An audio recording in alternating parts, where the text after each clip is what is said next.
Low back pain.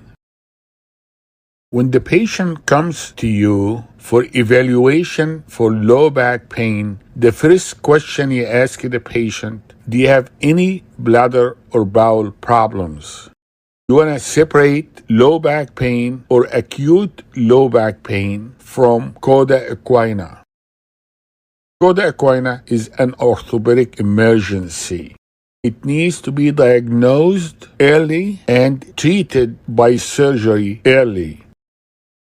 Make sure you don't miss coda equina. Ask the patient about bladder and bowel changes. If there's any concern, you need to get a stat MRI with a wet or a stat reading. Acute low back pain or low back pain with sciatica, where the pain radiates to the leg and to the foot. Both conditions are initially treated conservatively for at least 6 weeks by physiotherapy, anti-inflammatory, limitation of activity as guided by the pain, even if there is a big disc in the MRI. So wait 6 weeks. 90% of the patient will resolve the symptoms in 1 month. Smoking, depression, vibration increase the incidence of low back pain. Intradiscal pressure change with positions. The lowest pressure when the patient is supine, the highest pressure when the patient is sitting, leaning forward, and holding weight. Now the patient comes with low back pain and had a history of cancer, so you need to get an X-ray and MRI, especially if the pain at rest and at night. In case of renal tumor, you probably need to do arteriography and embolize the spine lesion. The spine is a common location for metastatic tumors. The metastasis occurs in the vertebral body and it goes to the pedicle.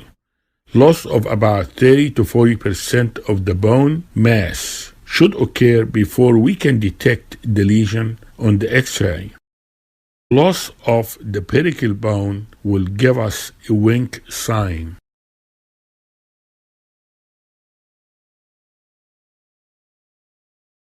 How about if the patient has infection? Infection will occur in the disc space. The segmentation rate and CRP will be elevated. Only 50% of the patient will have fever, and less than 50% will have elevated WBCs. So you will get a blood culture, which is positive in about 24%.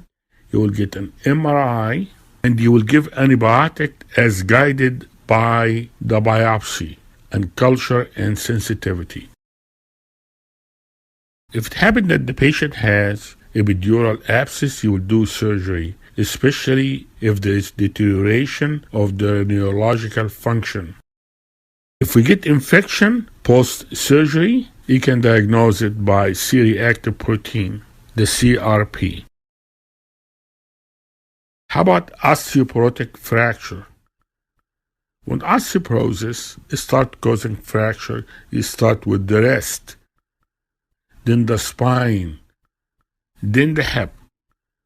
So if you have an osteoporotic spine, you want to treat it before it goes to a hip fracture later on. And if you have one spine fracture, that will lead to more spine fracture.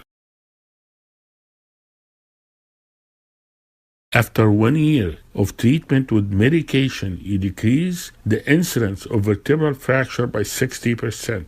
After 2 years, you decrease the incidence by 40%.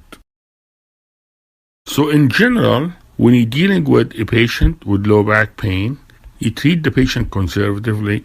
Don't get x-rays in the first 4 to 6 weeks unless there are some red flags, such as patient is older, or patient has metastatic tumor, or the patient has history of cancer, or infection is suspected, or the patient has trauma, or osteoporotic fracture because the patient is taking steroids. So you get the x-ray. Then you may see an X-ray of a patient that looks like ankylosing spondylitis. At that point, look at the SI joint. It starts at the SI joint. You may get HLA-B27. You will find that there are marginal syndesmophytes with diffuse ossification of the disc space without large osteophyte formation, which is different than the DISH, which occurs in diabetic. You get hemoglobin A1C. The syndesmophytes are non-marginal and they have larger osteophytes. It is the diffuse idiopathic skeletal hyperestosis, which will have flowing ossification along the anterolateral aspect of at least 4 contiguous vertebrae, and that is not ankylosing spondylitis. So you're going to get an MRI at a certain point for the spine. Well, you need to start first with X-rays. MRIs are a little problem because, number one, there are abnormal MRIs in asymptomatic patients. This false positive. 35% in patients less than 4 years of age, and 90% positive MRIs in asymptomatic patients that are more than 6 years old. The second problem is the MRI with a dye. Gadolinium will differentiate a disc from a scar.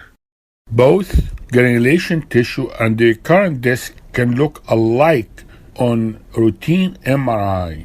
There will be contrast enhancement when there is granulation tissue because it's vascular, so there will be contrast enhancement. However, when there is a recurrent disc herniation, the dye will not enhance because the disc is a dead piece of tissue. It is avascular. So when you try to differentiate between recurrent disc and a scar, you will inject the dye, you get the MRI, and if there is a vascular enhancement, then it is a granulation tissue. You will need to sit tight and not to do surgery. However, if there is no enhancement, then it is a recurrent disc. It is avascular, that's why it doesn't enhance. And if the recurrent disc causing a lot of pain or symptoms to the patient, then you probably need to do surgery.